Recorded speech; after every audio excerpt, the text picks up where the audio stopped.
Let's go to our US analyst, Michael Ware.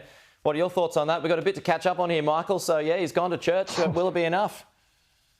Yeah, I think it's going to take a little bit more than prayer, because President Biden and his campaign is simply in an absolute world of hurt. And we've even seen just this weekend about half a dozen congressmen and congresswomen from his party come out and say he should either step down or he should seriously start thinking about it.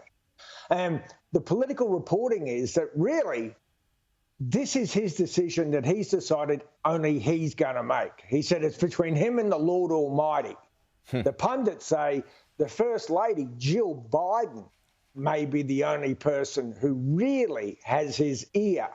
But to be honest, we've not seen in American history an incumbent president win re-election with only a 36% approval rating. And in many ways, this is reminiscent, I think, of 1968, where Lyndon Johnson, in the face of opposition to the Vietnam War, he pulled out before he was nominated for the running for the Democratic Party. Now it's much more complicated, because if President Biden does pull out, he already has the nomination. And so that will lead to a contested convention in 6 weeks, with some Democrats hoping for a sort of midterm primary in the lead up. Either way, Michael, it's chaos for the Democrat Party, right? I mean, this is what we're talking about now. If Biden stays the course, I mean, these questions are just going to dog him all the way in. And if he steps aside, presumably it's Kamala Harris. She's on the ticket. She's got the campaign finances, some $200 million there. And so that's going to be chaos as other Democrats probably try and get a piece of the pie as well. Well, that's why some of the Democrats, and about half of registered Democrats, do not want to see President Biden run for re-election. But that's why they say had a mid-primary.